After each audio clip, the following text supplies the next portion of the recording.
কত ফেরে যায়, এই দেখেন পড়ে গেল, দেখছেন এই যে পড়ে গেল। তো আশা করি জিনিসটা বুঝতে পারছেন। ভালো থাকবেন, সুস্থ থাকবেন, আসসালামু আলাইকুম। আর ভিডিওটা ভালো লাগলে আমার আরো ভিডিও দেখেন, মনে চাইলে না চাইলে দেখার দরকার নাই। A few moments later. তো ভাই মানুষ মাত্রই ভুল আছে, ভুল হতেই পারে, এটাই স্বাভাবিক, আমারও ভুল হয়।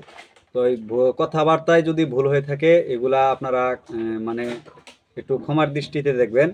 আর আমার জিনিসপাতির যদি ভুল থাকে এগুলা তৈরি করার ভিতরে কারো চোখে যদি এগুলা তৈরি করা মানে ভুল ধরা পড়ে, আমার কমেন্ট বক্সে কমেন্ট করবেন, আমি ভুলগুলা সংশোধন করার চেষ্টা করব ইনশাল্লাহ। তবে সর্বোচ্চ চেষ্টা করি যাতে চায়নাদের মতো বানানোর, উনাদের মতো বানানোর চেষ্টা করি আর কি।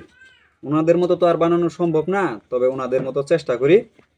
তো আমার একটা চার্জার এগুলা 25 এম্পিয়ার থাকলে, যেগুলা 60 ভোল্টের চার্জার, 25 এম্পিয়ার থাকলে চার্জারগুলা পুরে না। আমার চার্জার যেগুলা এগুলা 25 এম্পিয়ার পর্যন্ত গেলে পুরে না। যখন 30 এম্পিয়ার, 32 এম্পিয়ার, 35 এম্পিয়ারে চলে যায় তখন আমার চার্জারগুলা পুরে যায়। আমি এগুলা অনেকবার পরীক্ষা করছি, পরীক্ষা নিরীক্ষা করার পরে দেখছি এই 10 এম্পিয়ারের যে সার্কিট ব্রেকারটা আমি লাগাই, যে এই ব্রেকারটা যে লাগাইছি 10 এম্পিয়ারের, বিআরবি কোম্পানির সার্কিট ব্রেকারটা যে লাগাইছি 10 এম্পিয়ারের, এই 10 এম্পিয়ারের ব্রেকারটা 30 এম্পিয়ারে গেলেই চলে যায়। আর এগুলা যে চার্জারগুলা দেখতেছেন, চায়নারা যেগুলা চার্জার তৈরি করে, তারপরে আমরা যে চার্জারগুলা বানাই, আমরা মিস্ত্রি ভাইয়েরা আছি, এগুলা 30 এম্পিয়ারে 25 এম্পিয়ারে গেলেই চার্জারগুলা পুড়ে যায়।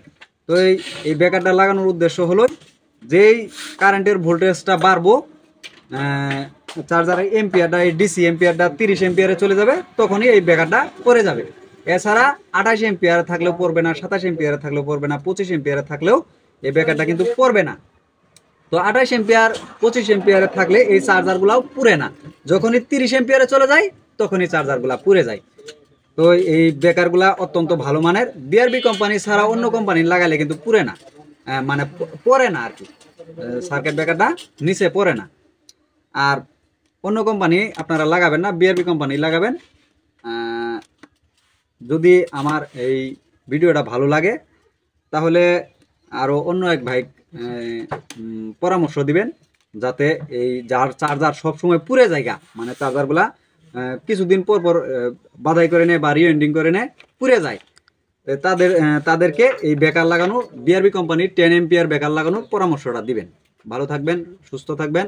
আর আমার এই ভিডিওগুলা করাই হচ্ছে যারা ইজি বাইক, মিশুক গাড়ি চালা, এদের কিছু যাতে উপকার হয় এই জন্যই আমার ভিডিও করা, নাইতে ভিডিও করার কোনো দরকার নাই। আমার কাছ থেকে নিতে হবে এমন কিছু না, আপনি যে কোনোখান থেকে নিতে পারবেন, নিয়ে আপনারা এই লাগাইতে পারবেন, সমস্যা নাই। আমি যেভাবে লাগাইছি এইভাবে না লাগালেও আপনারা আরও বিভিন্ন ধরনের সিস্টেম পদ্ধতি আছে, অবলম্বন করবেন, লাগানোর চেষ্টা করবেন। তবে এইভাবে লাগাইলে আর কি ব্রেকারটা তাড়াতাড়ি পড়ে, চার্জারটা পুড়ে না, এই কোয়েলটা পুড়ে না, চার্জারটা কোয়েলটা পুড়ে না। এইভাবে লাগাইলে আর কি আমি পরীক্ষা নিরীক্ষা করছি, করার পরে দেখি এইভাবে লাগালে তাড়াতাড়ি পড়ে যায়। 30 এম্পিয়ারে যাওয়ার সাথে সাথেই চার্জারগুলো এই ডিসি এম্পিয়ারে যখন এই কাটাটা 30-এ চলে যায়, এই কাটাটা 30-এ চলে যায়, তখনই কিন্তু এই ব্রেকারটা পড়ে যায়। 28-এ থাকলেও পড়বে না, 25-এ থাকলেও পড়বে না। আর 28-এ থাকলে এই চার্জারগুলো পুড়ে যাবে না, 25 এম্পিয়ারে থাকলেও চার্জারগুলো পুড়ে যাবে না। যখনই 30 এম্পিয়ার হবে এই চার্জারগুলো পুড়ে যাবে, আর 30 এম্পিয়ার হলেই এই ব্রেকারটাও পুড়ে যাবে। তো এই দুইটা চার্জার আমি তৈরি করছি, এখন এটা কার্টন করব, কার্টন করে এটা চট্টগ্রামে পাঠাই দিব ইনশাল্লাহ। ভালো থাকবেন, সুস্থ থাকবেন, আসসালামু আলাইকুম।